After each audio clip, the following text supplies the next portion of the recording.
pour avoir guidé nos pas et permis qu'on se retrouve dans cette belle ville cosmopolite de New York.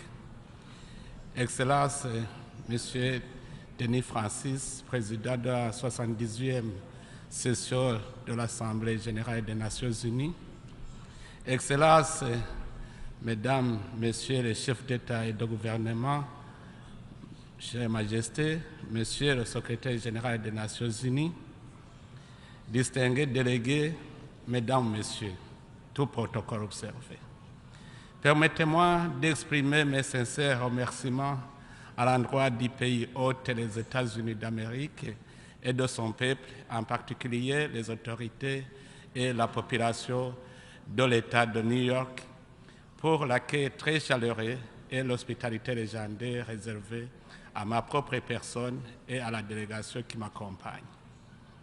De prime abord, je voudrais réitérer mes condoléances les plus attristées au peuple marocain et libyen qui sont aujourd'hui endeuillés par des catastrophes naturelles dont les dégâts humains et matériels sont innombrables.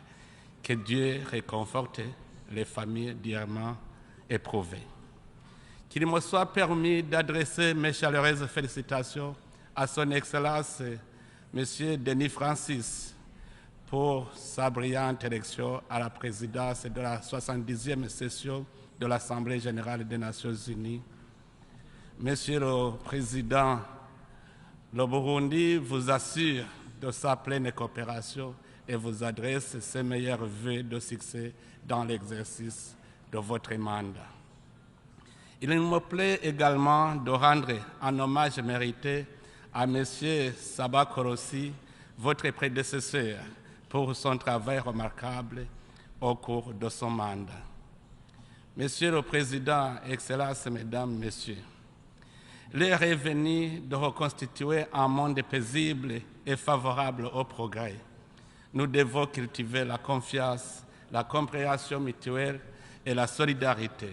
C'est pour cela que nous saluons le thème qui nous anime aujourd'hui, reconstruire la confiance et raviver la solidarité mondiale, accélérer l'agenda 2030 et ses objectifs de développement durable vers la paix, la prospérité, le progrès et la durabilité pour tous.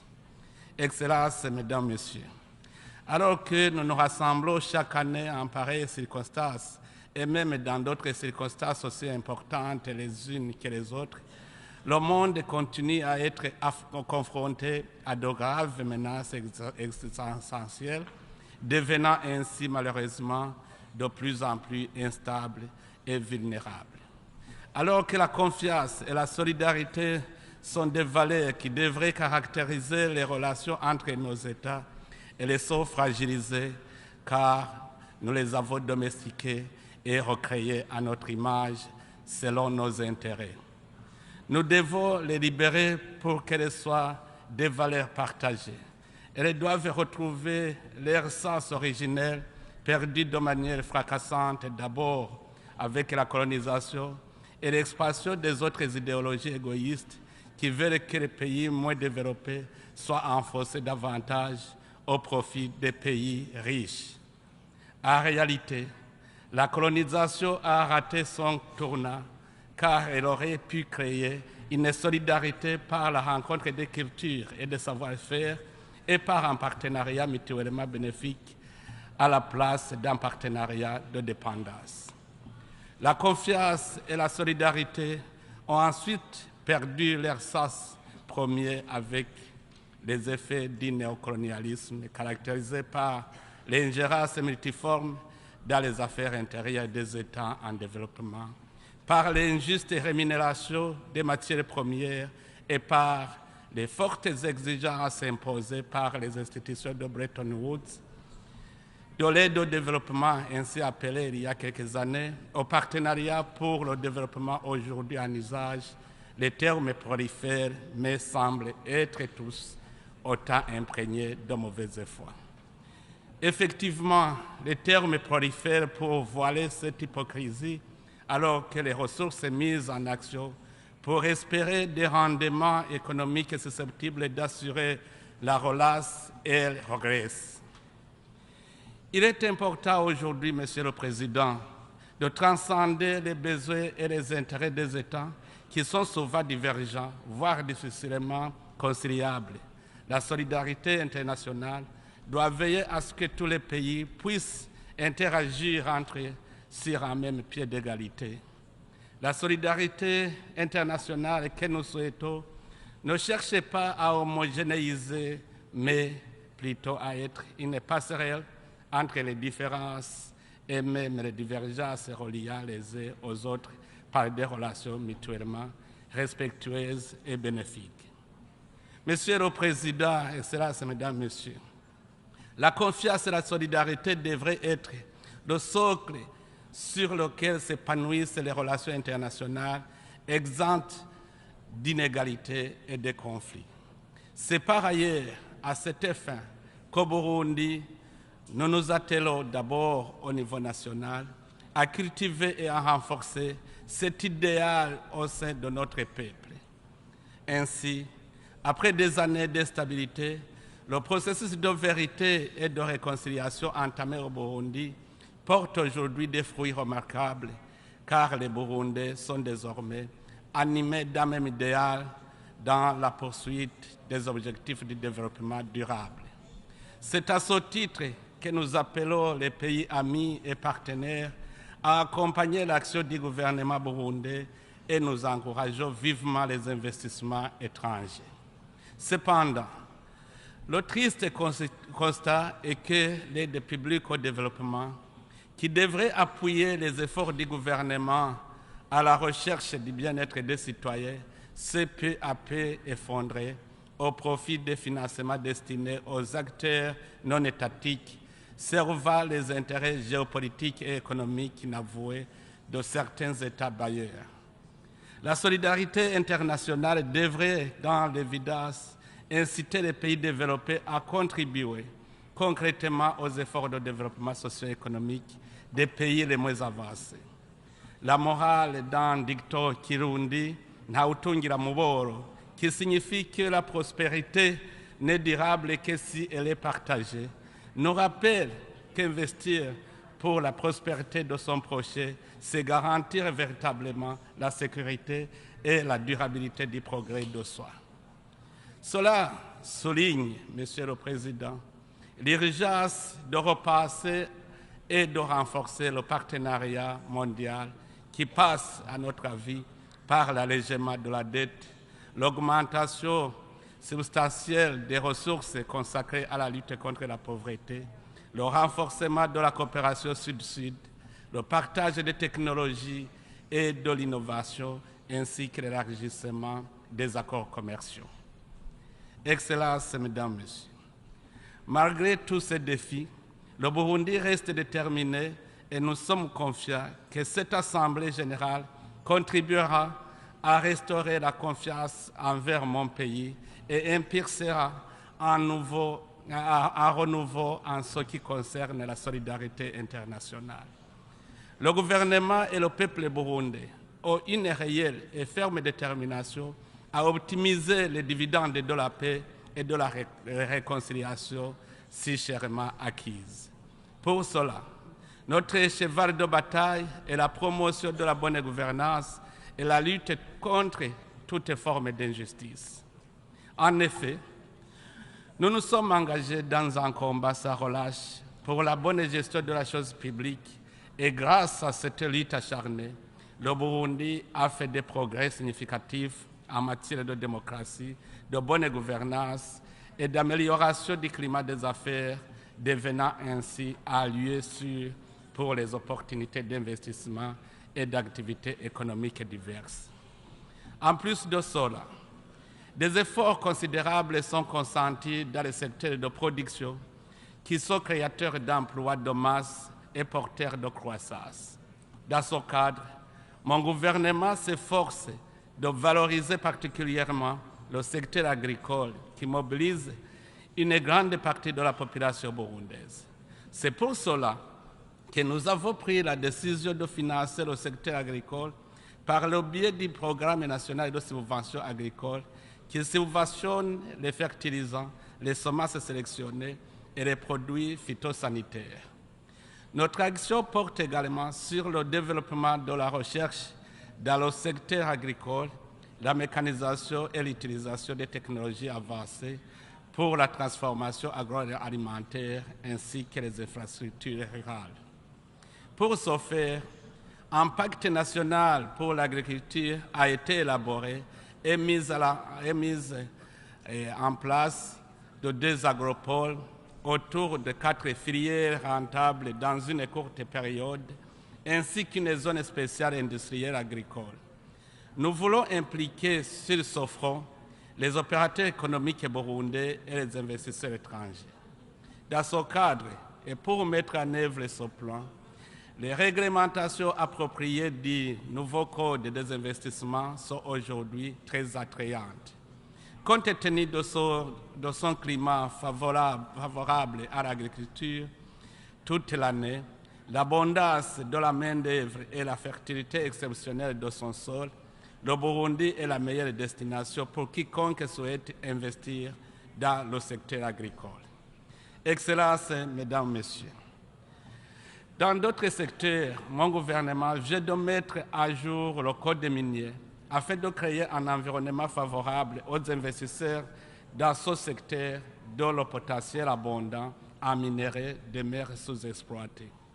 L'ambition de mon gouvernement est de relever notre économie en exploitant les ressources naturelles pour faire du Burundi un pays émergent en 2040 et un pays développé en 2060.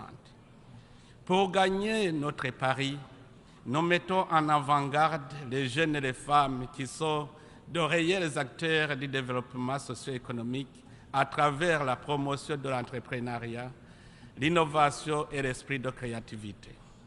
En effet, nous misons surtout sur la jeunesse car il n'existe pas d'arme plus efficace que la jeunesse dans la lutte contre la pauvreté et dans la prévention des conflits. En tant que champion de l'Union africaine pour l'agenda jeunesse, paix et sécurité, je saisis cette occasion pour plaider pour une meilleure inclusion et une participation effective des jeunes dans les programmes de développement de nos États respectifs. À cet égard, j'ai bien accueilli la décision de l'Assemblée générale de créer un bureau des Nations unies pour la jeunesse et je félicite le secrétaire général Antonio Guterres qui a proposé cette idée phare dans le cadre de son rapport sur le programme commun. C'est de cette manière que la confiance intergénérationnelle et la solidarité pourront réellement être source de paix et de sécurité pour le développement durable.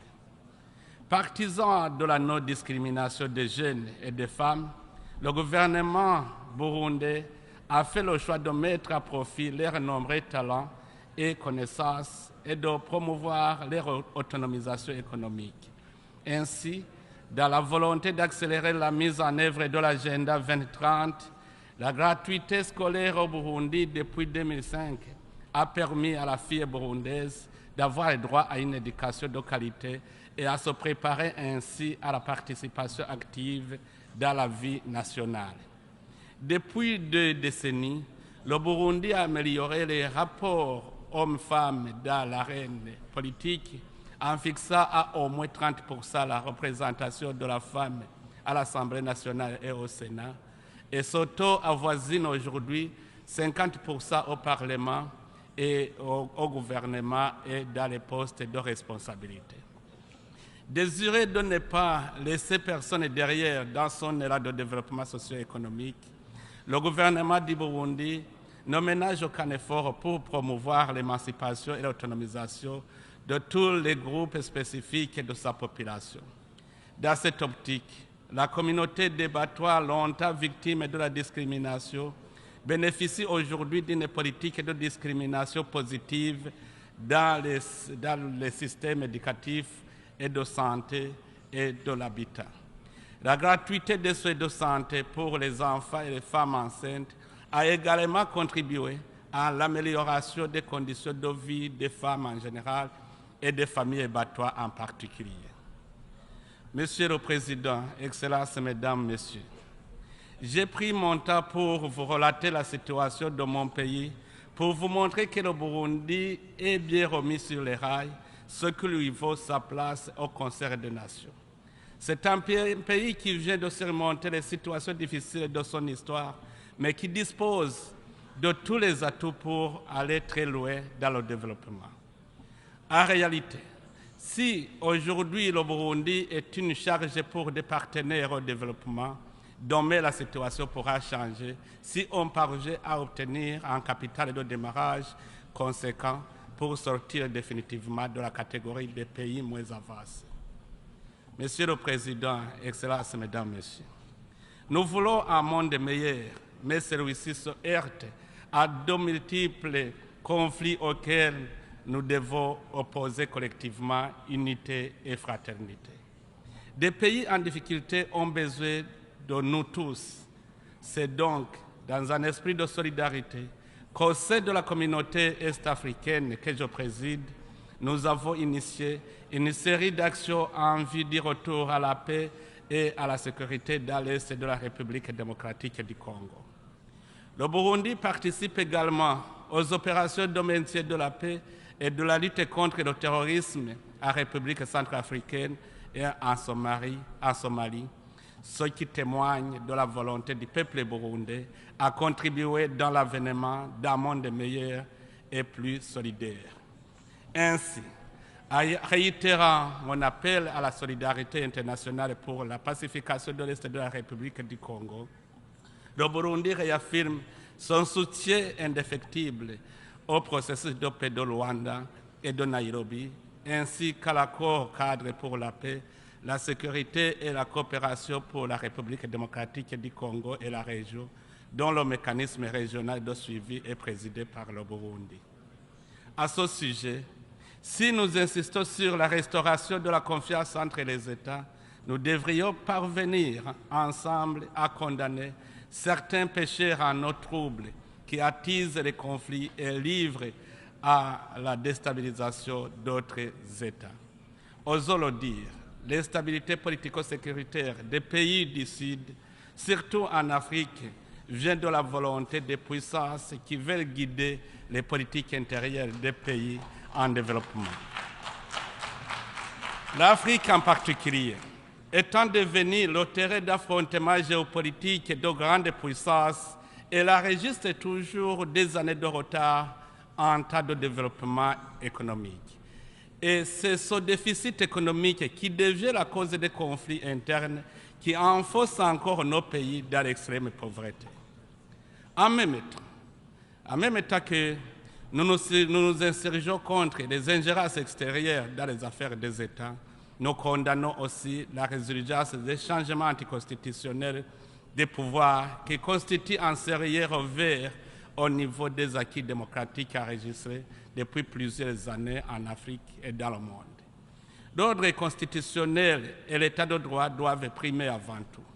Mon pays réitère son ferme attachement au règlement pacifique des conflits par la voie du dialogue, de coopération, de la concertation et de la négociation. Monsieur le Président, Excellences, Mesdames, Messieurs, de façon générale, la paix, la sécurité et la stabilité dans le monde semblent céder le pas devant la guerre, le terrorisme et l'extrémisme violent, les crimes et les violences de toutes sortes. À ce sujet, au moment où la mission de transition de l'Union africaine en Somalie, ATMIS, se prépare à se retirer dans les prochains mois au terme de son mandat couronné de succès, je voudrais saluer le professionnalisme et le sacrifice des troupes engagées pour la paix en Somalie, dont le contingent burundais.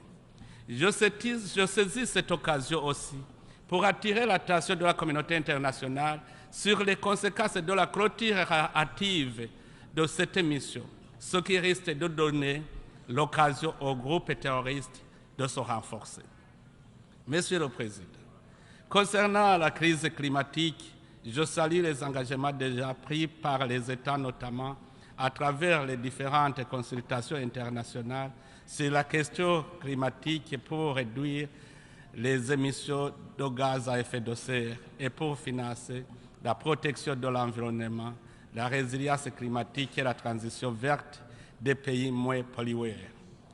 Nous souhaitons que ces engagements soient suivis par des actes concrets, car l'échec de la mobilisation de 100 milliards de dollars par an depuis 2020, à travers l'accord de Paris et annuellement jusqu'en 2025, met en danger les générations futures. Nous estimons que la COP28, qui se tiendra cette année à Dubaï, sera une excellente opportunité de transformer les promesses en réalité. Sur l'intensification du phénomène migratoire, nous sommes tous conscients de son ampleur ainsi que des menaces de paix et de sécurité qui en résultent. En effet, ce mouvement qui inquiète les pays riches est la conséquence de la pauvreté, car ces migrants, en quête d'une vie meilleure, quittent les zones démunies pour aller gagner la vie dans les zones plus nanties. La réduction du phénomène migratoire passera nécessairement par l'adoption de mesures appropriées et concertées permettant aux jeunes d'améliorer leurs chances de trouver des opportunités de travail décent, d'emploi indépendant ou d'entrepreneuriat, notamment à travers la mise en place des programmes visant à atteindre les objectifs de développement durable à l'échelle nationale. Nous sommes interpellés à concentrer nos efforts pour un partenariat mondial qui vise la lutte contre la pauvreté sous toutes ses formes. Toutefois, dans l'attente d'une solution durable, les pays de transit et de destination devraient comprendre et réserver une assistance digne et humaine aux migrants et leur garantir la jouissance de leurs droits humains fondamentaux. Le respect des droits de l'homme est un sujet sur lequel nous nous consentons tous. Que ces droits soient universels et indivisibles pour tous. Mon pays est toujours contre la discrimination, l'instrumentalisation des droits humains et leur traitement par deux poids et deux mesures. Nous condamnons les États qui, sous prétexte de protection des droits de l'homme, en font pour s'ingérer dans les affaires intérieures des États. De même, nous sommes contre les résolutions politiquement motivées ciblant des États particuliers, ainsi que la mise en œuvre des mécanismes étouffant les États ciblés sans aucune forme de dialogue constructif. Excellences, Mesdames, Messieurs, permettez-moi, avant de clore mon allocution, de réaffirmer notre attachement à la démocratisation du système multilatéral, y compris la réforme du Conseil de sécurité des Nations Unies, ainsi que le système financier international, pour les rendre plus représentatifs, justes et inclusifs, et à même de s'attaquer plus efficacement aux défis de l'émergence dans le monde. Le droit international reconnaît le principe de l'égalité souveraine de tous les États qui doivent en conséquence disposer des mêmes droits et des mêmes devoirs internationaux, y compris dans les secteurs sensibles de maintien de la paix et de la sécurité internationale. Je remercie les États membres du Conseil de sécurité, dont certains comprennent le souhait longtemps exprimé par l'Afrique. Monsieur le Président, Excellences, Mesdames, Messieurs, en cette journée internationale de la paix, j'aimerais clore mon discours en rendant un vibrant hommage à nos vaillants soldats de la paix partout où ils se trouvent, car ils défendent une cause universelle qui transcende toutes nos différences. Pour la paix, reconstruisons la confiance et ravivons la solidarité internationale. Que Dieu vous bénisse. Merci de votre aimable attention. En nombre de la Asamblea, agradezco al presidente de la República de Burundi la declaración que acaba de formular y pido protocolo acompañe a su excelencia. Ahora la Asamblea escuchará un discurso del excelentísimo señor Aleksandar Vučić, presidente de la República de Serbia. Pido protocolo pueda acompañar a su excelencia.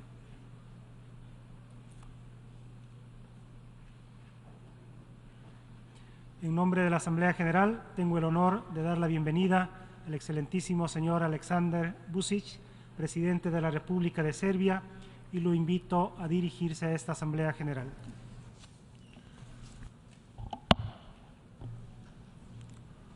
Mr. President of the General Assembly